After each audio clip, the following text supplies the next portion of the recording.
변비나 설사, 장내 환경이 계속적으로 나빠졌을 때 장 점막이 사라지기 시작합니다. 머리가 아프다, 피부가 가렵다, 눈이 침침하다, 기억력이 떨어진다, 우울해진다, 잠이 잘 오지 않는다. 우리가 상상할 수 있는 모든 부분에 영향을 줍니다. 장에 현재 문제가 생겼고 계속 전신 염증 반응들이 나한테 계속 나타나고 있어. 그러면 우리가 식습관을 어떻게 되돌려야 될까? 장 건강을 위해서.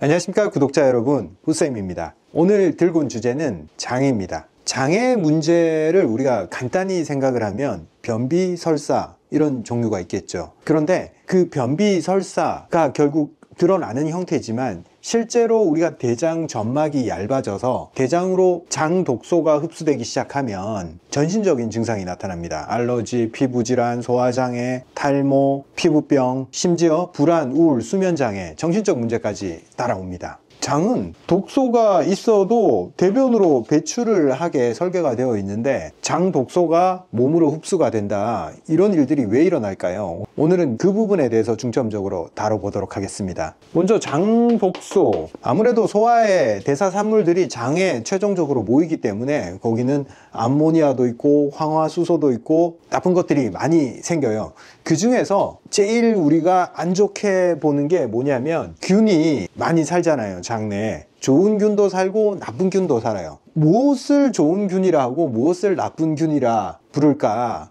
그 차이는 나쁜 균이 가지고 있는 특성이긴 합니다. 나쁜 균들은 이 세포벽이 특정 형태를 띠고 있습니다. 이 세포벽의 구성 성분이 리포폴리사카라이드, 쉽게 얘기하면 지방 형태로 당 구조가 이렇게 여러 개 겹으로 쌓여 있는 물질 성분이라고 보면 돼요. 그걸로 세포막을 형성하고 있습니다. 이걸 줄여서 LPS라고 얘기를 하는데 이게 주 원인이 됩니다. 장 독소의 주 원인. 세포벽인데 LPS로 이루어진 애들이 있고 오히려 그 세포벽들이 우리 몸에 좋은 역할을 하는 성분으로 구성되어 있는 애들이 있어요. 그런 것은 유익균이라고 하겠죠. 그래서 세포벽이 이 LPS로 이루어진 애들을 유해균이라고 합니다. 대표적으로 대장균, 살모넬라균, 안 좋은 재료를 먹고 사는 이런 균들이 다 세포벽이 LPS의 형태를 띠고 있는데, 그러면 이 LPS는 왜, 뭐 때문에 장에 독소로 작용을 할까? LPS가 이 세포가 죽을 때, 파괴될 때 주로 이렇게 조각조각 떨어져 나와서 몸에 문제를 일으키는데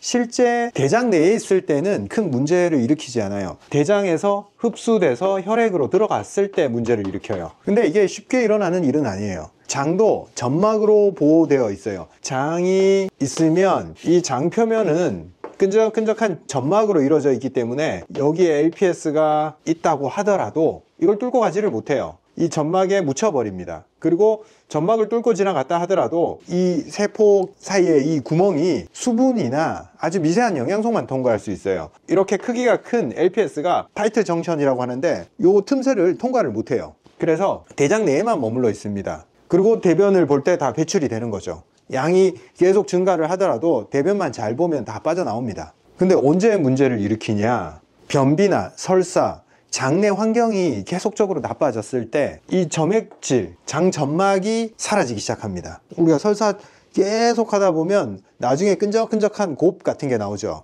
그게 다 점액질들입니다. 점막이 쓸려 나와서 설사를 하다가 이제 그까지 긁어서 내려온 거예요. 그런 것들이 설사를 자주 하거나 오랜 변비로 장이 건조해졌을 때 점막층이 없어지겠죠. 없어지면 옳았구나, 1차 방어막인 장 점막이 없어졌으니까 2차 방어막밖에 안 남았어요. 그래도 여기가 좁아서 통과를 못해요. 얘는 덩어리가 크기 때문에. 그런데 시간이 지나고 장 환경이 계속 나빠지면 미세한 상처들이 생기면서 사이를 벌려버립니다. 그러면 이 큰 덩어리의 LPS가 혈액을 타고 돌기 시작하죠. 이 큰 덩어리들은 혈액 내에 있으면 안 되는 애들이에요. 그리고 이 지질 다당체이기 때문에 얘들은 어디 가서 깨끗하게 세포 차원에서 좋게 쓰이는 게 아니라 그게 어딘가에 끼거나 문제가 있는 부분에서 맞게 되면 거기에 염증이 생겨요. 그냥 혈액을 타고 도는 데서 끝나지 않고 염증을 일으키기 때문에 전신 반응이 생기기 시작합니다. 머리가 아프다, 피부가 가렵다, 눈이 침침하다, 기억력이 떨어진다, 우울해진다, 잠이 잘 오지 않는다. 우리가 상상할 수 있는 모든 부분에 영향을 줍니다. 모두 다 미세한 염증 반응들이라 보면 됩니다. 전신 염증 반응. 혈액을 타고 돌아다니면 안 되는 이 LPS가 혈액을 타고 돌아다니면서 소위 말하는 나쁜 짓을 하는 거죠. 깨끗한 물이 흘러야 되는데 거기서 누가 계속 기름 묻은 그릇들을 설거지를 해요. 깨끗한 계곡에서 계속 하면 그 기름이 어떻게 돼요? 점점 어딘가에 가서 구석에 박혀서 썩고 냄새 나고 물을 탁하게 만들고 물고기를 죽게 만들겠죠. 마찬가지입니다. 우리 몸에 이 덩어리가 큰 지질다당체가 혈액 중에 돌아다니면 온갖 문제를 다 일으킵니다. 원래는 장벽을 통과할 수 없는 애들이었는데 통과하게 돼버렸다. 이걸 장누수라고 합니다. 영어로는 leaky gut. 이게 일반적인 상황에서 만성변비나 만성설사나 이런 분들한테 잘 유발됩니다. 계속 설사를 하거나 변비가 있는 사람들은 늘 여기가 묵직하고 뭔가가 가볍지 않은 느낌들을 받죠. 불안정한 느낌을 받고, 그리고 급격하게 유발되는 상황이 있습니다. 소염제나 항생제를 대량으로 장기간 사용을 했을 때 이 타이트 정션, 장 점막 세포의 틈새가 벌어지기 시작해요. 왜? 이 독한 항생제들이 점막도 손상을 시키고 결합하는 힘을 느슨하게 만들어 버립니다. 세포의 능력을 떨어뜨리기 때문에. 둘째로, 강한 항생제들이 좋은 세균, 나쁜 세균 할 거 없이 대량으로 장 내에 존재하는 세균총들을 사멸시킵니다. 대량 학살이 일어나는 거죠. 항생제, 세균을 죽이는 거니까 좋은 거든 뭐든 다 죽어요. 죽으면 어떻게 되겠어요? 이 세포벽을 구성하고 있던 이 LPS가 대량으로 방출됩니다. LPS가 어느 정도 나쁜 균들도 죽으니까 일정 부분은 장내에 존재합니다. 근데 항생제에 의해서 대량으로 많이 발생을 하면 당연히 대량으로 혈액으로 들어가기 시작합니다. 그래서 항생제를 장기적으로 쓰니까 변비가 생겼다, 설사가 생겼다, 그리고 몸이 다운된다, 몸에 다른 이상이 자꾸 생기더라, 장누수가 생기기 시작했다고 보면 됩니다. 그래서 독한 약들을 오래 써서 균들을 잡는다고 해서 이득일 것 같지만 이런 예상 못했던 문제점들이 계속 생기게 됩니다. 자, 근데 여기서 또 하나 재밌는 게, 이건 다 대장에서 일어나는 일이니까 난 변도 잘 보고 변 모양도 괜찮아, 그리고 대장이 불편하지 않아, 그래서 나의 문제는 아닐 거야 라고 생각하는 분들이 있어요. 근데 이 유해균들이 대장 내에서만 이렇게 살면 좋지만 결국 대장의 상단인 소장까지도 진출을 합니다. 일부. 원래 소장 내에는 균들이 잘 진입을 못해요. 근데 대장과 근접한 이 소장 하단부에는 균들이 진출을 할 수가 있습니다. 균들이 진출을 해도 이 LPS, 이 덩어리가 크기 때문에 여기서 소장에서도 쉽게 흡수가 일어나진 않아요. 근데 대장과는 다르게 소장 점막이 튼튼하게 잘 작동을 할 때도 이게 흡수되는 경우가 있습니다. 이게 지질 성분이라고 했잖아요. 기름 성분이에요. 누구랑 결합을 잘 하냐면 지방이랑 결합을 해서 지방이 흡수될 때 거기서 무임승차를 해서 같이 흡수가 될 수 있습니다. 즉 대장도 멀쩡하고 다 멀쩡한데 내가 지방을 자꾸 많이 먹는 사람들 같은 경우에 우리가 기름기 있는 거를 먹으면 몸에 농도 생기고 염증이 생기고 자꾸 문제가 생기잖아요. 그게 내가 기름기를 많이 먹어서 염증이 생기네 이렇게 생각을 하는데, 그거 말고 작용하는 요소가 소장까지 진출한 LPS, 사멸된 유해균의 그 세포벽들이 지방과 결합해서 몸으로 진출을 합니다. 흡수가 돼서 혈액을 타고 떠돌아다녀요. 혈액 중에 지방이 염증을 일으키는 게 아니고 이 LPS들이 가서 자꾸 쓸데없는 짓을 하는 거예요. 단순히 우리가 지방을 섭취했을 때 지방만의 문제가 아니라는 거죠. 독소를 같이 흡수를 하게 된다, 이렇게 이해를 하면 됩니다. 물론 모든 사람이 그렇지는 않겠죠. 소장이 깨끗한 사람도 많아요. 근데 소장도 관리가 안 된 사람은 소장 자체도 유해균이 존재할 수밖에 없다. 안 좋은 것들로 계속 대장으로 보내주면 유해균들의 양이 늘어나잖아요. 이 밀도가 높아지면 얘들도 생존을 위해서 밀도가 약한 부분까지 자꾸 진출하려고 합니다. 원래는 이 안에서도 살만했어요, 유해균들이. 근데 자기들끼리 경쟁이 치열해지잖아. 나는 여기 가서 살래 하고 소장으로 들어와 버립니다.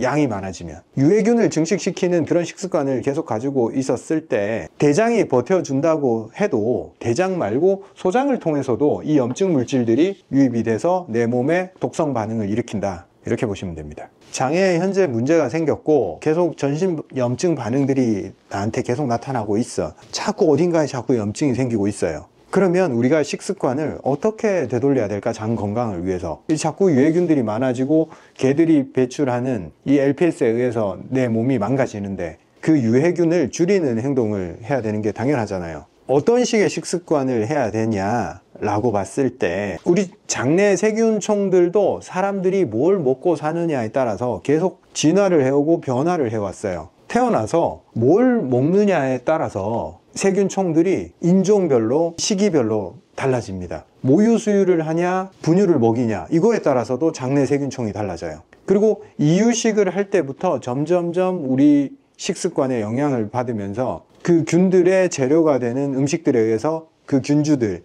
대장에 살고 있는 그 균의 특성, 종류, 양들이 결정이 됩니다. 어떤 균들을 우세하게 만드냐는 내가 뭘 먹느냐에 달려 있습니다.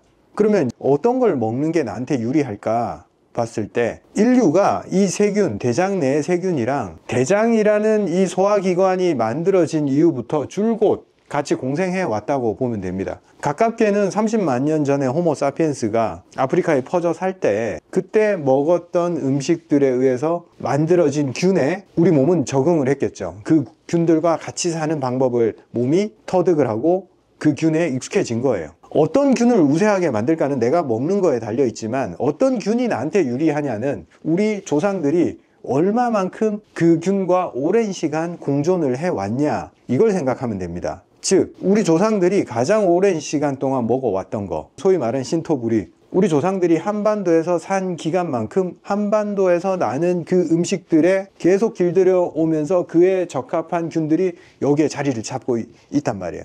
그 균에 적합한 유전자를 점점 채택해 왔습니다. 그래서 길게는 30만 년, 짧게는 농경이 시작된 1만 년, 더 짧게는 우리가 한반도에서 거주한 그 기간에 먹었던 음식들, 그게 우리한테 맞는 거예요. 한국인한테 가장 기초적인 균주 공급원은 된장, 간장 이런 발효장 종류겠죠. 둘째로는 발효시킨 김치. 근데 김치는 고춧가루가 너무 많이 들어가서 일단 장 점막에 좋지가 않아요. 그래서 가급적 고춧가루를 좀 배제한 방식의 물김치나 장이 약한 사람들은 그런 쪽으로 선호를 하시는 게 좋고, 전통 장들 이런 것들을 선호를 하면 좋습니다. 유익균들이 들어가더라도 얘들이 먹고 살 만한 재료도 계속 같이 줘야 됩니다. 유해균 말고 유익균들이 좋아하는 재료는 통곡물, 현미나 귀리 이런 것들, 신선한 채소, 과일, 콩, 해조류, 식물 기반을 좋아해요. 유익균들은 조금 유식한 말로 프리바이오틱스라고 하죠. 장내 세균들이 먹고 살 만한 재료들을 공급해 준다. 제품으로 막 프리바이오틱스 막 이렇게 얘기를 하지만 실제로는 신선한 채소, 과일, 미역, 콩, 현미, 잡곡 이런 거 먹으면 충분히 재료가 공급이 됩니다. 그리고 장내 생태계를 잘 유지하는데 결정적으로 우리가 장 점막을 얼마나 제대로 유지하느냐, 이게 정말 중요해요. 그래서 장이 건강하려면 장의 연동 운동이 잘 되고 장 점막을 재생할 수 있는 이 분비세포에 혈액이 제대로 공급이 돼야 됩니다. 그래서 장을 움직이는 운동, 걷기, 이렇게 파워워킹, 계단 오르기, 골반을 자꾸 작용시키면서 장이 꿈틀거리게 해줄 수 있는 거, 그리고 비틀기 운동, 장을 이렇게 쥐어 짜주는 이 비틀기 운동, 이런 것들을 자꾸 해줘야지 장에 제대로 혈액이 공급됩니다. 가만히 앉아 있으면 가스 차고 배가 빵빵해지잖아요. 근데 좀 움직이고 나면 방귀도 숭숭 나오고 뭔가 장이 가벼워지잖아요. 장을 움직이게 하고 방귀를 끼게 만들어야 돼요. 그 가스가 그 안에 있으면 유해균들이 증가를 하게 되어 있습니다. 그리고 아까 말씀드렸듯이 항생제를 대량으로 쓰게 되면 세균총도 파괴될 뿐만 아니라 장 독소가 급격히 증가하면서 내가 염증 잡고 균 잡으려고 항생제를 썼는데 이 LPS가 대량으로 만들어지면서 혈액 내로를 타고 돌면서 다른 데 염증을 일으켜요. 병 주고 약 주고, 약 주고 병 주고, 그냥 무한 반복입니다. 그래서 우리가 항생제를 남용하지 말자 하는 게 우리 몸의 정상적인 시스템을 다 깨버립니다. 순간적인 이점, 균이 없어졌을 때 얻을 수 있는 그 이점 때문에 많은 걸 잃어버리게 됩니다. 그래서 아주 짧게 써야 된다면 짧게 무조건 써야 됩니다. 그리고 우리가 음식을 골고루 먹어라 하는 게 다 일리가 있는 얘기예요. 나는 다른 거 먹으면 자꾸 탈도 나고 선호도도, 그래서 맨날 똑같은 걸 먹는 사람들이 있어요. 근데 장내의 세균이 단순하지가 않아요. 종류가 너무 많고 걔들이 하나의 생태계를 이루고 삽니다. 사바나 초원처럼. 벌레도 있고 뭐도 있고 균 내에서도 막 위계 질서가 있어요. 하나의 그냥 우주입니다, 그 안이. 그래서 걔네들은 다 소중해요. 얘는 필요 있고 필요 없고, 유해균이라고 했지만 유해균이 싹 없어지고 유익균만 있잖아요. 그것도 문제가 생깁니다. 아프리카 초원에 사자가 없어지면 영양 숫자가 늘어나서 초원이 황폐화돼 버립니다. 나쁜 균도 하는 역할이 존재합니다. 그래서 우리 균의 그 밸런스, 다양성이 존재해야 되기 때문에 균들이 뭘 좋아할지 모르니까 일단 다양하게 먹어야 됩니다. 우리 조상들이 먹었음직한 것들, 최대한 이것저것 다양하게 잘 먹고 많이 먹고, 이상하게 만든 음식들 말고요, 공장에서 만든 음식들 말고 진짜 자연 상태에서 채취해서 재료의 형태가 보이는 것들, 그런 것들은 모두 다 몸에 이득입니다. 오늘 이 영상을 보시고 평상시에 젓가락이 잘 안 가던 음식들이 있을 거예요. 한 3가지만 더 젓가락을 한번 더 가봅시다. 평상시에 손이 잘 안 가던 콩자반에도 좀 더 한 번 더 가고, 미역 무침도 한 번 더 먹고, 음식의 다양성을 높이는 노력을 한번 해봅시다. 장에 대해서 오늘도 얘기를 할 건데, 우리가 장이 예민한 사람도 많고 변비 설사에 시달리는 사람들, 그리고 가스가 차서 맨날 더부룩하고 장 좀 편했으면 좋겠다, 이런 분들이 많으실 거예요. 왜 이렇게 장이 예민하고 고장도 잘 날까요? 우리가 소장, 대장이라 하면 그냥 관 형태로 생겨서 음식물들이 흡수되고 찌꺼기가 남아서 모여 있다가 그냥 빠져나오는 거, 이 정도로 생각하잖아요. 장이란 것은 생명체에 있어서 가장 기초적인 장기입니다. 왜?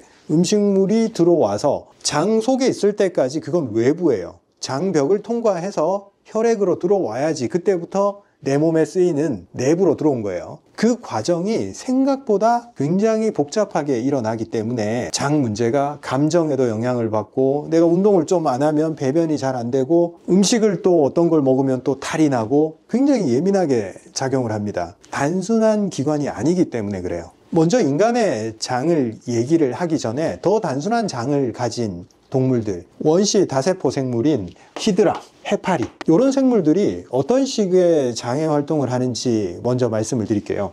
얘들은 단순해요. 이렇게 본체가 있어요. 그러면 먹이를 안으로 빨아들여서 여기서 내부로 흡수시키고, 그 다음에 남은 찌꺼기 있죠, 이거를 밖으로 끄집어내요. 하나의 관 형태의 소화기관이 형성되기 전에 초기 다세포 생물들은 이런 식으로 하나의 구멍을 통해서 유입됐다가 배출하는 거, 요거까지 하나의 소화기관에서 진행을 했습니다. 위 하나만 있다, 혹은 입 하나만 있다, 겸용이다, 이렇게 생각을 하시면 됩니다. 그런데 다세포 생물 같은 경우에도 반응을 해야 됩니다. 반응. 왜? 들어오면 움직여야 되죠. 그 다음에 안 들어왔을 때는 움직일 필요가 없잖아요. 그래서 물질이 들어와서 장벽을 건드리면 얘가 꿈틀꿈틀 수축 운동을 해야 됩니다. 그리고 다 먹었다 싶으면 이걸 또 뱉어내는 작용을 해야 돼요. 그런데 해파리가 뇌가 있나? 뇌가 없습니다. 히드라가 뇌가 있나? 없습니다. 뇌도 없는데 음식이 들어왔음을 어떻게 판단을 하고, 그리고 배출해야 될 걸 어떻게 생각을 해서 그걸 배출을 할까요? 뇌는 없지만 이 친구들이 여기에 신경세포들을 가지고 있어요. ENS라고 합니다. Enteric Nervous System. 쉽게 얘기하면 장신경계라고 합니다. 생명체가 진화하는 과정에서 뇌가 생기기 이전에 장신경이 먼저 생겼다는 거예요. 왜? 필요에 의해서. 먹이가 들어왔는데 움직이지 않으면 흡수를 할 수가 없어요. 그리고 다 먹었는데 배출을 하지 않으면 죽어요. 그렇기 때문에 판단을 할 수 있는 신경계가 필요한 겁니다. 뭐가 들어왔어, 그러면 나는 꿈틀꿈틀거릴 거야 라는 자극에 반응하는 행동을 할 수 있는 센서와 신경계, 이게 존재해야지만이 이 활동을 할 수가 있습니다. 정확히 안에서 일어나는 기전을 말씀을 드리면, 음식이 들어왔잖아요. 그 다음 세로토닌이 방출이 됩니다. 음식이 딱 들어오면 장 점막에 세로토닌 분비 세포가 있습니다. 걔들이 세로토닌을 분비를 해서 근육에 신호를 줘요. 움직이라고. 우리 세로토닌 많이 들어보셨죠? 행복 호르몬이라고 하잖아요. 기분 좋게 하는 거, 뇌에서 나오는 거. 그런데 그 기원이 원래 뇌가 아니고 장에서 먼저 시작이 된 겁니다. 장에서 호르몬으로 작용을 하는 거예요. 음식이 들어왔을 때 장 점막에 있는 세포가 세로토닌을 분비를 하고, 그 세로토닌이 장 근육으로 가서 근육의 수축 이완을 만들어냅니다. 원시 생물체부터 이 방식을 채택을 했어요. 그래서 여전히 포유류, 인간 역시 이 방식을 그대로 채택을 하고 있습니다. 인간의 소장, 대장 다 포함해서 이 주변에 형성되어 있는 신경세포들, 이 신경세포들이 촘촘하게 연결이 되어 있고, 이 신경세포들의 뉴런의 숫자가 1억 개입니다. 1억 개. 비교하자면 뇌가 신경세포를 한 860억 개 정도 가지고 있어요. 그리고 뇌에서 척추를 따라서 내려오는 척수, 뇌 다음으로 많이 가지고 있는데 1억 개 정도 가지고 있는데, 장은 1억 개 이상 가지고 있습니다. 고작 장 운동하고 음식 흡수하는데 뇌보다는 훨씬 적지만 굉장히 많은 신경세포, 판단을 필요로 하는 신경세포를 가지고 있어요. 이렇게 많은 신경세포를 가지고 있었던 게, 출발점이 모든 생명체는 음식을 받아들이고 그에 맞는 운동을 해야 되기 때문에 그 목적으로 뇌보다 먼저 신경세포가 여기서 발달하기 시작합니다. 근데 점점 진화를 하면서 뇌는 별도로 만들어졌죠. 장하고는 별도로 필요에 의해서 만들어졌단 말이에요, 뇌가. 그러면 얘들이 필요가 없어질 것 같지만 얘들은 여전히 많은 신경세포를 그대로 가지고 있습니다. 왜냐? 뇌한테 일일이 허락을 받거나 지시를 받기 싫다 이거예요. 우리는 자체적으로 판단하겠다. 음식이 안 좋은 게 들어오면 그걸 설사로 내보낼 것도 우리가 판단할게. 그리고 음식이 들어와서 움직이고 말고도 우리가 다 판단할게. 별도의 컴퓨터를 가지고 있는 겁니다. 중앙에 메인 서버를 가지고 있지만 별도 판단을 할 수 있는 신경세포를 이만큼 가지고 있기 때문에 얘는 자체적으로 똑똑하게 움직입니다. 장이 예민하다 얘기하는 게 실제로는 얘들이 판단력을 많이 가지고 있기 때문에 그래요. 쉽게 얘기해서 뉴런을 많이 가지고 있지 않은 이런 우리 몸이나 뼈나 근육들은 자체 판단력이 없어요. 그냥 아프네, 그리고 뇌가 뭔가 시켜야지 움직여요. 근데 얘들은 판단도 하고 자체적인 판단, 운동, 모든 것을 스스로 조정할 수 있습니다. 그래서 우리가 장을 제2의 뇌라고 하는 이유가 여기에 있습니다. 또 재밌는 얘기를 하나 하자면, 이 세로토닌이 장 운동을 조정하는 역할을 하게 처음부터 그렇게 세팅이 되어 있었잖아요. 이 세로토닌이 원시 생물에서부터 장 운동을 조절하는 호르몬이에요. 근데 현대에서 우리가 더 많이 알려진 것은 뇌에서 기분 좋게 하는 행복 호르몬으로 알려져 있습니다. 이게 어떻게 된 일이냐면, 뇌가 발달하기 전에 생명체들이 이 장신경총이 발달을 해서 여기서 흥분과 이완, 이걸 조절하는 역할을 했습니다. 세로토닌이 근육의 흥분, 이완 이런 것들을 교묘하게 조절하는 역할을 했어요. 그런데 어쩌다 보니 진화 과정에서 뇌가 생겼어요. 새로운 물질을 뭔가를 만들어서 감정을 조절을 해야 될 필요성이 생겼습니다. 왜? 뭔가 두려움에 대한 반응, 흥분에 대한 반응, 기분 좋음에 대한 반응, 이런 것들을 조절할 이유가 생겼어요. 왜? 그게 생존에 유리했기 때문에. 그런데 그런 기분이라는 것을 만들어내려고 보니 비슷한 기능을 하는 게 있네? 안 좋은 게 들어왔을 때 거부를 하고, 좋은 게 들어왔을 때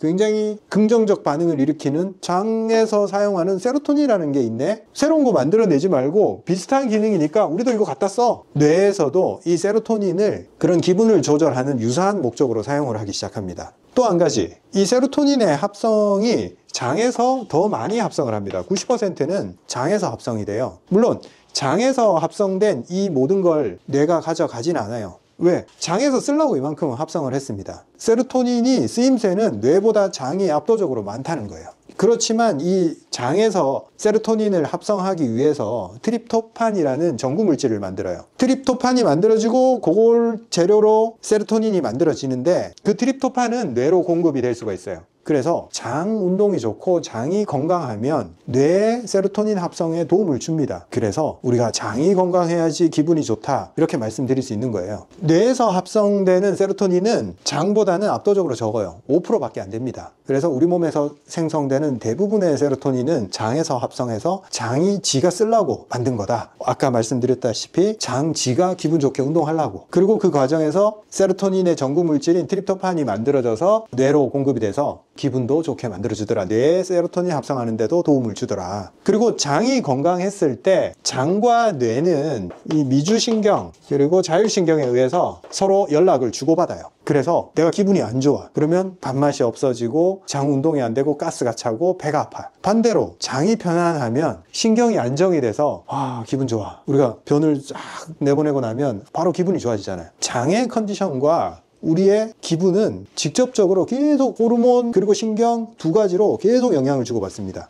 인간의 감정 시스템과 소화 시스템, 이 모든 게 상당히 복잡다단하게 흘러가고 있습니다. 그래서 우리가 편안한 삶을 살면 좋겠지만 스트레스도 있고 바쁘고 뭔가 몸에 대해서 이렇게 부드럽게 대해주지 못할 때 꼭 장이 탈이 납니다. 그러다 보니까 또 다시 그걸로 인해서 더 기분이 나빠지고 얽힌 실타래처럼 뭔가 어떻게 해결해야 될까 복잡해집니다. 그럴 때 우리가 조금 원시 생물처럼 단순하게 돌아가야 돼요. 이 히드라는, 해파리는 뇌가 없이도 충분히 즐거운지는 모르겠지만 어쨌건 잘 살아갔습니다. 사고하지 않아도. 우리도 마찬가지예요. 아주 기본으로 돌아갔을 때 우리의 기본은 뭘까? 우리는 생명체입니다. 그리고 우리의 생명을 유지하기 위해서 가장 중추적인 역할을 하는 것은 소화기관입니다. 그 중에서 장이 하는 역할이 기본 중에 기본이라고 할 수 있습니다.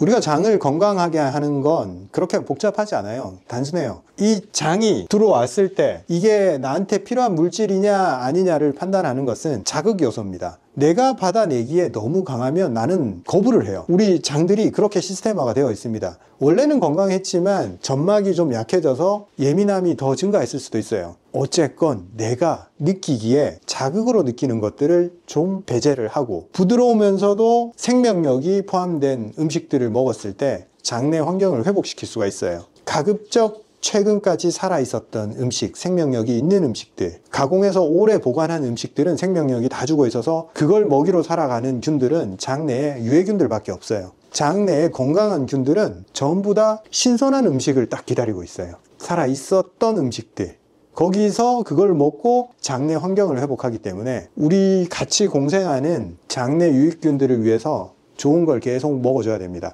좋은 걸 먹으면 얘들이 장을 건강하게 하고 장 연동 운동이 되면서 세로토닌이 많이 나와서 기분까지 좋아지는 겁니다. 그래서 복잡한 세상에서 뭔가 힘들 때 장 하나 건강을 유지해도 꽤나 든든하게 살아갈 수 있습니다. 그렇게 우리가 장 건강을 유지하기 위해서 어떤 행동을 쌓아 나가야 되는지 다음 시간에 또 한번 풀어보겠습니다. 장이 건강해야 된다라고 얘기했을 때 이게 뭘 의미를 할까요? 장이 꿈틀꿈틀 움직여서 변을 잘 내놓고 설사도 안 하고 변비도 안 하고 변이 황금색, 변이 예뻐, 모양도 좋고 이게 건강한 거잖아요. 이 장이 잘 운동을 하고 장 내에 건강도가 높다라는 얘기를 할 때 우리가 빼놓을 수 없는 게 장 속에 살고 있는 미생물들, 이게 바로 장 건강의 핵심입니다. 얼마나 많은 미생물들이 살고 있냐면 40조 개, 엄청 많이 살죠. 그리고 무게로 따지면 1, 2kg. 이 40조 개는 우리 몸의 세포 숫자와 필적합니다. 그런데 키로 수는 얼마 안 되죠. 그 이유는 사람의 세포는 농부공이라고 칩시다. 크기가. 그러면 요 세균들의 크기는, 미생물들은 좁쌀, 모래알 크기 정도밖에 안 됩니다. 10배에서 100배 정도 차이가 납니다. 이 장내 미생물들은 형태가 굉장히 단조로워요. DNA도 몇천 개밖에 안 돼요. 인간의 세포는 DNA 염기 숫자가 3.2억 개. 한마디로 우리가 이게 코딩이라고 치면 이 방대한 코드를 가지고 있는 인간의 세포, 그리고 굉장히 단순한 구조를 가진 미생물, 요 차이로 인해서 크기가 크게 차이가 난다고 보면 됩니다. 그리고 안에 핵도 있고 미토콘드리아도 있고 생각보다 인간의 세포는 굉장히 복잡한 구조를 가지고 있어요. 반면에 미생물들은 그 생존에 필요한 기술들만 가지고 있기 때문에 단순해요. 얘들이 어디에 사냐면 장 점막에 붙어서 삽니다. 얘들이 인간의 장 속에 이렇게 많은 다수의 세균들이 여기서 사는 이유는 뭘까요? 얘들도 여기서 사는 이유가 있고 인간이 이 친구들을 데리고 같이 사는 이유도 있어요. 서로 공생이라고 하죠. 악어와 악어새처럼 서로한테 도움을 주고 있습니다. 그럼 어떤 도움을 줄까? 이 미생물들이 얻는 이점은 뻔하죠. 손 안 대고 코 풀라고 하는 거예요. 바깥에서 살면 생존이 보장이 안 되잖아요. 물론 이 안에서 세균들이 살아갈 때 편안하게 살아가는 건 아니에요. 이 안에서도 정글입니다. 전쟁터예요. 균들과 균들이 맨날 영역 싸움을 합니다. 한정된 영역을 가지고 살아가기 때문에. 그런데 아무리 그래도 이 안은 전쟁터인데 얘들이 바깥으로 나가면 어떻게 돼요? 거기는 지옥입니다. 애들이 생존할 수가 없어요. 햇빛도 막아주겠다, 수분도 공급되겠다, 맨날 음식들이 흘러 들어온단 말이에요. 그래서 여기보다 좋은 데가 없어. 그래서 여기를 서식지로 선택을 한 거예요. 얘들이 오랜 세월 동안 생명체가 진화해 오면서. 옛날 고대 인류나 지금이나 똑같은 균들로 애들이 살고 있는 건 아니에요. 그때 당시에 먹는 음식들에 따라서 그때 우세했던 균들이 있고 지금 현대인들이 많이 가지고 있는 균들이 있어요. 서로 다릅니다. 자, 미생물은 이득인 건 알겠어요. 그런데 얘들을 데리고 있는 인간은 도대체 무슨 이득이 있을까? 공생이라고 했는데 어떤 이득이 있냐면 이 미생물들이 자기들의 이득을 위해서 이 세포 내에서 세로토닌 합성하는 걸 도와줘요. 장 점막 세포에서 세로토닌을 분비하는 걸 도와줍니다. 그래서 이 세로토닌이 분비돼서 이 장 근육을 작용을 해서 꿈틀꿈틀 운동을 만들어요. 인간 스스로 세로토닌을 합성할 수 없기 때문에 이 세균의 도움을 받아서 세로토닌을 쉽게 만들어내게 되고, 인간은 그 덕분에 장 운동이 원활하게 됩니다. 또 장 운동이 잘 되니까 이 미생물들 입장에서 움직여주니까 새로운 먹이가 잘 들어오고, 옆에서 이미 다 먹은 찌꺼기들이 배출이 되게 되죠. 그래서 자기들 서식 환경도 좋아집니다. 이미 공생관계가 오래됐기 때문에 만약 이 장내 미생물 균총이 없으면 인간은 배변 활동조차 제대로 할 수가 없어요. 변비 아니면 설사, 불안정한 형태로 갈 수밖에 없습니다. 장내의 균들이 정말 좋은 역할을 하죠. 인간한테 많으면 많을수록 좋잖아요. 여기 사는 균들의 종류가 아까 40조 개가 있다고 했잖아요. 종류는 한두 가지가 아닙니다. 균들이 정말 다양하게 삽니다. 지구상에 존재하는 인간의 다양성보다 당연히 훨씬 높습니다. 수천 종의 세균들이 사는데 사이좋게 살면 좋겠지만 한정된 장 점막에 들러붙어야 되기 때문에 서로 그 공간을 가지고 경쟁을 합니다. 화학 물질을 분비해내기도 하고 물리적으로 잡아먹기도 하고 끊임없는 경쟁, 전쟁을 하고 있다 보면 됩니다. 그 전쟁 와중에 그래도 균형이 맞춰져요. 이 수천 종들이 서로 전쟁도 하지만 서로 밸런스를 맞춰서 적당량이 골고루 배치가 되게 됩니다. 그러면 장이 건강한 거죠. 우리가 유익균, 유해균, 우리 몸에 이득인 균이 있고 나쁜 균도 있지만 다 역할이 있어요. 유익균들로만 이루어진 장이 건강하냐? 그게 아닙니다. 모든 균들이 골고루 세력 균형을 이룰 때가 장이 제일 건강해요. 포식자가 없는 사바나 초원에서 생태계가 무너지듯이 경쟁자가 존재해야지만이 생태계는 유지될 수가 있어요. 근데 왜 유익균, 유해균 이런 이름을 붙이냐면 많아져도 그렇게 큰 피해를 주지 않는 균들이 있고 많아졌을 때 큰 피해를 주는 문제가 생기는 그 균들이 있어요. 피해를 주는 균을 유해균이라고 합니다. 지난번에 설명을 했는데 다시 한번 설명을 드릴게요. 유해균들은 세포막의 성분이 LPS라는 이 독성 성분을 가지고 있어요. 얘들이 사멸할 때, 죽을 때 이 조각조각들을 만들어내는데 그게 장 점막을 깎아내리고 장 점막을 통과해서 원래는 들어갈 수 없는 그 방어막을 뚫고 혈액으로 들어가게 되면 이 LPS가 이 조각들이 여기에 있을 때는 큰 문제를 일으키진 않아요. 점막에 의해서 공격을 안 받기 때문에. 그런데 뚫고 들어갔을 때 혈액 내에서 떠돌아다니다가 염증을 일으키기 때문에 문제가 됩니다. 유해균들이. 즉 유해균이 아무리 많아도 내가 장이 건강해서 장 점막이 튼튼하면 별 탈이 없습니다. 많아도 괜찮아요. 걔들도. 장 점막이 이미 약해졌고 혹은 유해균들이 너무 많아서 이제 점점 깎여져 나갔을 때 결국에는 그 결과로 전신염증, 장이 탈이 났는데 머리카락이 빠지고 귀에 염증이 생기고 두통이 생기고 피부병이 생길 수 있다는 얘기입니다. 그래서 이런 애들이 우리 몸을 많이 공격을 하니까 유해균이다. 얘들이 많아져서 좋을 게 없다라고 이름 붙여져 있습니다. 유익균과 유해균이 살아가는 패턴이 다릅니다.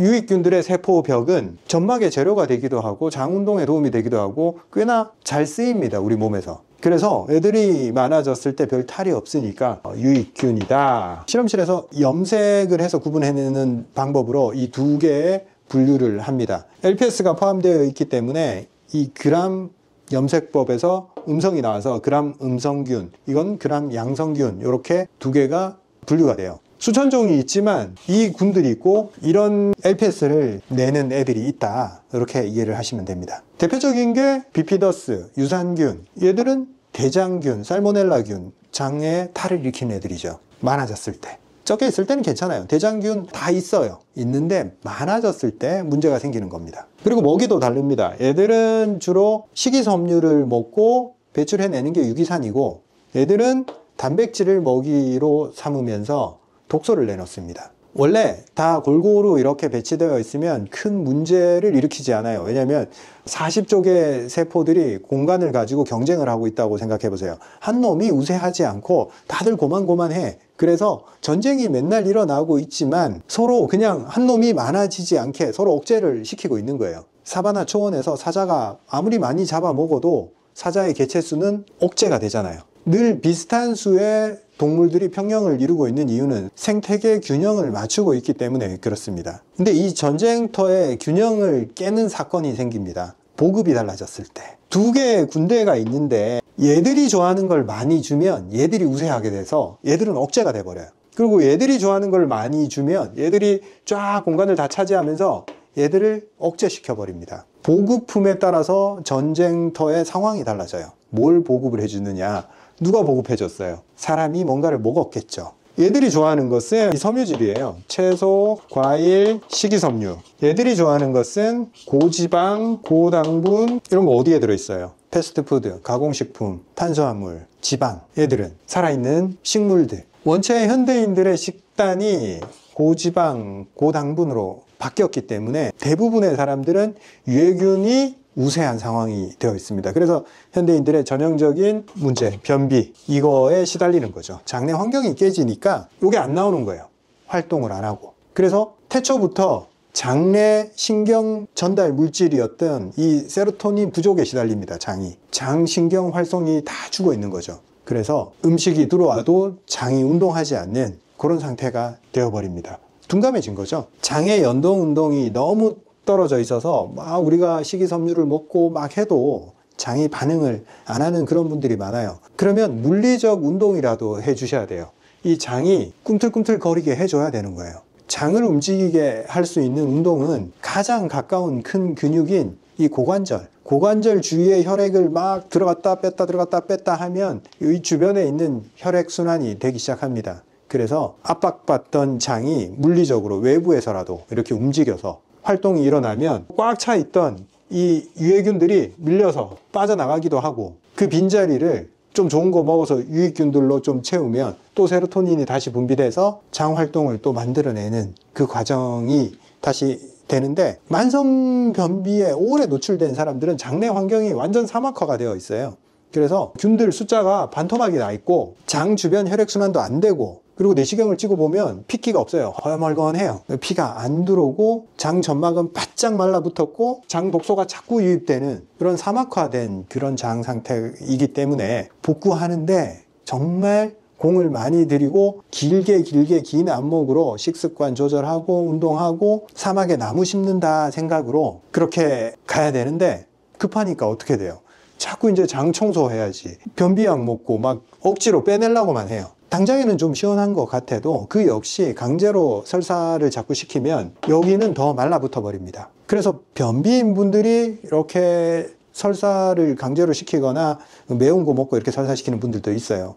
혹은 워낙 안 나오니까 관장을 하기도 하고 그러잖아요. 조금 나오는 것 같다가 곧 다시 변비로 가요. 왜? 장이 촉촉함이 확보가 안 되는 상황에서 자꾸 끄집어낸다고 해서 여기 환경이 만들어지지 않습니다. 그래서 그거는 너무 괴로울 때 한시적으로 사용을 할 수 있지만, 더 근본적으로 내가 유입하는 음식이 어떤 음식을 먹어야 되는지를 계속 생각을 해야 됩니다. 먹이를 줘야지 얘들도 여기서 이제 살아갈 준비를 하는 거예요. 근데 이 행동들을 지속적으로 잘 못해요. 보통 조금 하다가 말아요. 왜?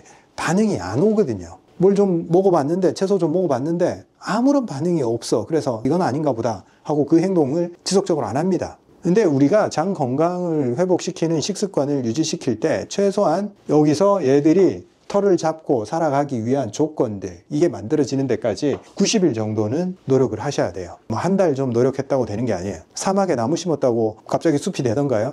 그럴 수 없잖아. 계속 보살펴주고 가꿔주고, 그 나무가 죽으면 죽은 거 솎아내고 새로운 나무 심고 물 주고 해야 됩니다. 그냥 될 때까지 해야 되는 거예요. 90일 정도 노력하면 회복의 방향으로 들어갈 수 있다 말씀드릴 수 있습니다. 내가 내 몸의 주인이지만 세입자가 있어요. 나만 사는 게 아니에요. 우리 몸의 세입자들을 잘 보살펴야지 그 친구들이 나한테 월세를 갖다 주기도 하고 서로 같이 살아가는 거예요. 나는 공간을 제공을 하고, 혼자 살라고 내 입에 맛있는 달달한 거, 심리적으로 만족을 주는 그런 것들을 계속 먹고 살았을 때 내 세입자들이 달라진다. 좋은 세입자들은 다 떠나가고 악성 세입자들, 월세도 잘 안 내는, 그리고 그 방을 청소도 안 해서 그 방을 엉망으로 만드는, 월세 받으려고 세를 놨는데 나중에 방 고치는데 비용이 더 들게 됩니다. 우리는 혼자 살아가는 게 아니다. 우리 몸에 같이 사는 이 친구들 같이 좀 먹여 살려야 된다. 이렇게 말씀드리면서 오늘 마치겠습니다. 기분이 장 건강에 영향을 줄 수 있습니다. 누구나 느끼죠?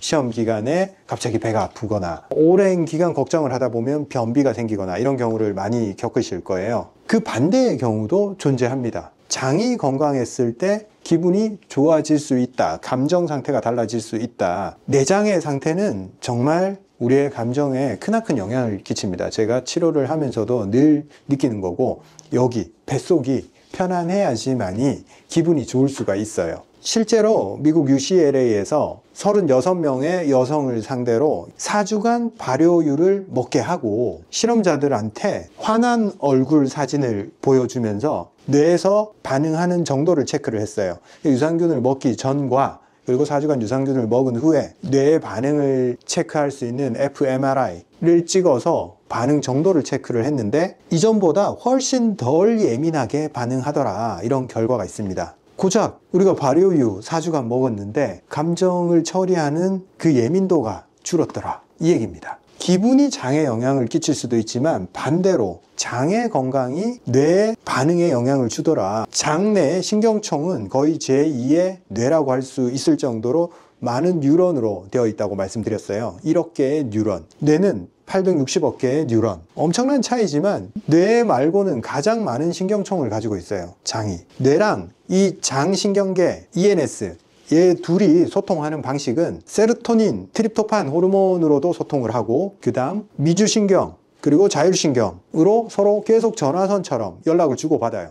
야, 나 지금 기분 안 좋으니까 너 지금 장운동 멈춰. 혹은 나 놀랬어, 지금 장운동 급격하게 올려. 이렇게 연락을 주고받습니다. 그리고 장이 지금 불안정해, 기분 우울해져 라고 또 신호를 줘요. 계속 긴급 연락망으로 자율신경과 미주신경으로 통신을 하고 있는 거예요. 이걸 증명하는 실험이, 마우스 실험이 있어요. 생쥐한테 지속적으로 유산균을 계속 먹였어요. 장기적으로 투여하고 이 생쥐의 행동을 관찰을 했을 때 불안과 우울의 양상이 확연히 줄었다, 이걸 확인했어요. 앞전 실험이랑 똑같죠. 36명의 여성들한테 유산균만 먹였을 뿐인데 반응이 달라지더라, 불안에 대한 반응. 생쥐도 마찬가지였다는 거죠. 근데 이 실험은 거기서 끝나지 않고 미주신경을 딱 잘라 보니까 그 불안과 우울이 줄었던 현상이 다시 튀어 올라오더라. 결론적으로 유산균 투여에 의한 장 건강이 불안과 우울을 낮출 수 있는데 어떤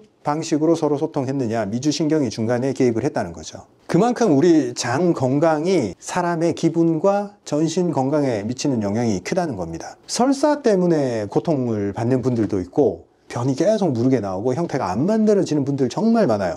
그리고 변비로 고생하는 분들도 많죠. 현대인들의 식습관이 문제가 생기고 스트레스 상황에 많이 노출됐기 때문에 장의 균형이 무너져 있어서 설사 아니면 변비, 이 경향이 너무 많은 거예요. 원래 자연 상태에서 사는 동물들은 설사, 변비 그런 게 별로 없습니다. 그냥 동물들 변 보면 그냥 일정한 형태로 변을 누잖아요. 우리는 자연 상태에서 인간이 섭취하는 음식과 스트레스 상황이 장 건강에 굉장히 악영향을 끼치고 있다는 겁니다. 설사가 있는 사람, 변비가 있는 사람 둘 다 유산균이 효과가 있어요. 반대 상황 같지만 결국에는 장의 문제는 어떤 하나의 경향성을 띠는 게 아니라 균형의 문제입니다. 얼마나 장 내의 환경이 안정된 환경을 만드느냐, 장 내 세균들이 서로 경쟁 속에서 균형을 맞추고 있느냐, 이게 중요합니다. 장 내의 생태계가 균형을 잡고 있다, 이게 의미하는 바, 그리고 그걸로 인해서 설사와 변비가 개선되는 그 기전을 설명을 드리자면, 결국 우리 몸에 이로운 균들, 우리 몸에 이득을 주는 그 유익균들이 얼만큼 유해균들을 억제하면서 우위를 점하고 있느냐, 이게 우리 입장에서는 유리한 상황이에요. 유익균들이 우위를 점할 수 있는 방법은 유해균을 억제하는 그 전투력에 의지합니다. 유익균들은 이 산성 물질을 많이 내놔서 산성 환경에서 잘 살지 못하는 유해균들을 억제합니다. 화학전이에요. 유해균들은 그 세포막을 구성하는 그 성분들이 장 점막을 깎아내리고 장 점막을 침투를 해서 장누수라고 얘기하죠. 장 속으로 독성 물질을 집어넣어서 몸에 염증을 일으키는데, 유익균은 이 벌어진 틈새를 메꾸는 역할을 해요. 그래서 틈새를 좁혀서 유해균들이 침투하지 못하게 그렇게 만들어줍니다. 그리고 점막을 활성화하는 물질들을 만들어서 점막 두께를 두껍게 만들어버려요. 성벽을 튼튼하게 만들어줘서 우리 건강에 도움을 주니까 나쁜 애들을 막아준다. 그리고 장내 면역 물질들과 같이 협조를 해서 염증을 억제시키기도 하고 면역 과잉이 돼서 알러지 반응을 일으키는 것까지 또 막아줍니다. 면역이 너무 잘 작동하지 않는 거 혹은 과잉 면역 둘 다를 조정을 해요. 그리고 설사 상황에서는 세로토닌이 과도하게 분비되는 상황, 내가 긴장하고 시험을 앞두고 있을 때 갑자기 불안하면서 배가 아프고 화장실 가고 싶고 이런 상황이 발생하잖아요. 세로토닌이 과도하게 분비돼서 장 운동이 너무 빨라진 거예요. 유산균들은 이런 과도한 세로토닌 분비도 억제시켜요. 그래서 너무 과잉된 세로토닌에 의해서 장 운동이 너무 활발하다 싶으면 이걸 낮추고, 그리고 세로토닌 분비가 너무 적어서 장 운동이 더뎌졌어요. 그래서 변비가 생기잖아요. 그건 또 올려줘요. 좋은 균들은 그런 밸런스를 맞춰서 많은 건 억제시키고 부족한 건 끌어올려줘서 적당하게 움직이게 만들어줍니다. 그래서 괜찮은 환경이 만들어졌을 때는 변비도 막을 뿐만 아니라 설사도 막아주는 거예요. 우리가 얼마나 좋은 음식들을 먹어서 장내 환경을 만들 거냐, 나쁜 음식을 먹지 말고. 장내 환경을 나쁘게 하는 것은 인스턴트 음식, 공장에서 만든 음식들이에요.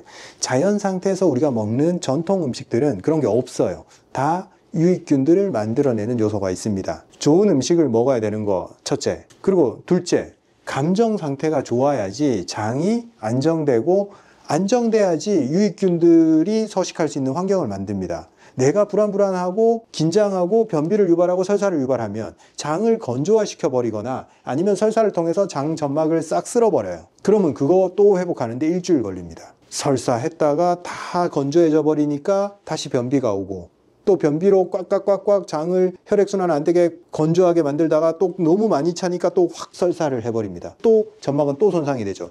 이게 돌고 돌아서 계속 반복을 합니다. 그걸 피하려면 일단 본인의 감정 상태를 계속 들여다봐야 돼요. 내가 감정의 기복, 이 진폭, 이걸 줄이지 않으면 내 몸의 호르몬, 미주신경, 자율신경 다 이러고 있습니다.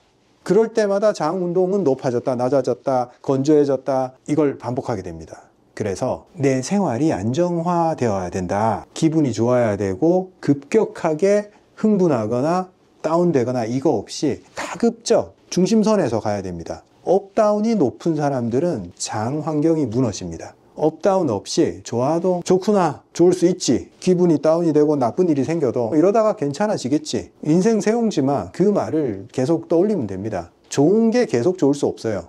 그리고 나쁜 거 계속 나쁠 수 없어요. 거기서 둘 다 배울 점이 있습니다. 그러니까 자꾸 좋은 것만 추구하고 나쁜 건 너무 나쁘다 이렇게 판단을 해서 내 마음을 어지럽히면 결국 변이 설사됐다가 변비됐다가 장을 불안정하게 만들어 버리는 거예요. 이 불안정한 마음을 다잡고 장 운동을 높이는 거, 내가 마음을 가라앉혀야지 한다고 안 되는 거 아시잖아요. 그냥 생각이 많아졌을 때는 밖에 나가서 움직이면 됩니다. 움직이면 장 운동도 되고 잡생각이 줄어듭니다. 머리가 복잡할 때는 몸을 써야 됩니다. 그리고 몸을 좀 힘들게 하면 됩니다. 그러면 머리는 점점 단순해질 거예요. 운동을 하나도 안 하시는 분들이 뭐 좋은 거 먹어서 내 건강을 회복할까 이런 생각들을 많이 하시는데, 첫 번째는 항상 좋은 거 먹어서 해결하는 게 아니고 내 몸을 원래 설계대로 써야지 흐름이 생기고 거기서 건강이 나옵니다. 원래 설계대로 쓰는 게 뭐냐, 호모사피엔스가 먹이를 찾기 위해서 하루에 얼만큼 움직였는지 그걸 생각하면 됩니다. 지금 안 움직이고 내가 배달 앱 하나로 음식 시켜 먹는 거, 이게 문제예요. 그 음식을 입에 넣기 위해서 구석기인들이 얼만큼 노력을 했는지 그걸 한번 생각을 해보고, 음식 하나 먹었으면 이걸 획득하기 위해서 나는 움직여야지, 이 생각 먼저 하는 게 좋습니다. 감사합니다. 다음 시간에 뵙겠습니다. 제가 진료실에서 환자들이 어떤 건강기능식품을 먹고 있다 했을 때 괜찮다, 계속 드시라 말씀드리는 카테고리가 유산균이에요. 유산균은 무조건 좋습니다. 추천합니다. 장에 유산균이 많아졌을 때 얻을 수 있는 이점이 많기 때문에 항상 추천을 드립니다. 유산균 드셔도 됩니다 라고 얘기를 해도 환자들이 꼭 제품을 직접 추천해 달라 이런 말씀들 많이 하셔가지고 그냥 저희가 직접 만들었습니다. 제가 건강기능식품을 출시할 때 항상 중점을 두는 부분은 필요 없는 거, 맛이나 향기, 제품의 목적과 별 상관없는 첨가물들, 이런 걸 제가 싫어해요. 그런 걸 다 배제를 했을 때 그래도 맛이 괜찮을 수 있어야 된다. 또 생산의 편의성을 위해서 들어가는 부형제들, 그런 건 저는 원래 싫어합니다. 그런 부형제가 들어갔을 때 소량이지만 우리 몸에 안 좋게 작용하기 때문에 그런 거 없이 제조하기 위해서 좀 까다로운 측면들이 있어요. 식감도 좋아야 되고 맛도 좋아야 되고, 이게 너무 이렇게 가루 형태로 만들어서 분말이 날리게 아니면 목에 또 걸리기도 하고 그런 문제들을 해결을 했고, 실제 우리가 직원들, 환자들 통해서 테스트를 해봤을 때 실제적으로 변의 형태가 바뀝니다. 저도 테스트를 했고 변의 굵기 그리고 색깔 이런 게 바뀌는 걸 확인할 수 있습니다. 장 내의 환경을 바꾸는 이 프로젝트는 단기간에 해서는 안 되고 최소 90일, 3달 정도 지속을 했을 때 장내 환경이 충분히 바뀝니다. 그래서 90일 동안 한번 해보자. 이 프로젝트를 장내 환경을 바꾸는 플랜을 짜서 한번 가보자. 그래서 장플랜 90입니다. 제품 안에 이렇게 10개들이 포장이 9봉지 이렇게 들어있습니다. 이 10개들이 포장을 개봉을 하면 이 안에 스틱형 제품이 10개가 들어있어요. 그리고 먹을 때 이렇게 개봉을 해서 먹으면 되는데, 가루 입자가 크면 목 넘김이 불편해요. 그런데 입자가 너무 고우면 사례가 걸려요. 그래서 그 중간 지점을 찾았고, 그리고 일단 먹어보면 맛있습니다. 제가 제품을 기획하고 만들 때는 정말 제대로 된 제품, 정말 만족을 할 수 있는 그런 제품을 만듭니다. 그리고 저희 서초보감에서 출시되는 제품들 그리고 이벤트들, 그런 것들은 우리 모두 튼튼 카페에서 동시에 진행을 하고 있습니다. 자세한 사항은 카페에 들어오셔서 이벤트에도 참여하시고, 매일 본인의 건강을 위해서 하루하루를 만들어가는 그런 루프 활동, 거기에도 참여하시면 혼자가 아니다, 서로 힘이 되는, 같은 길을 가고 있는 사람이 많다, 이렇게 좋은 느낌을 받으실 수 있을 거예요. 카페에 참여하는 방법은 더보기에 알려드리겠습니다. 그리고 지금 소금물, 아침에 따소물, 따뜻한 소금물 이벤트 참여하고 챌린지로 하고 실제로 효과를 보시는 분들이 많잖아요. 소금물이랑 유산균이랑 시간을 떼서 드셔야 됩니다. 소금물 농도가 높으면 이 유산균의 생존율을 좀 떨어뜨려요. 제품 설계 자체가 유산균이 코팅이 되어 있어요. 3중으로 코팅이 되어 있기 때문에 위에서도 살아남고 소장에서도 살아남아서 장까지 도달할 수 있게 설계를 해놨습니다. 그래도 더 생존율을 높이기 위해서는 이걸 먹고 소금물을 먹으면 좀 불리해요. 만약 소금물을 드셨다 그러면 유산균을 먹는 시간은 그 이후 1시간 정도 텀을 두시고 드시는 게 좋아요.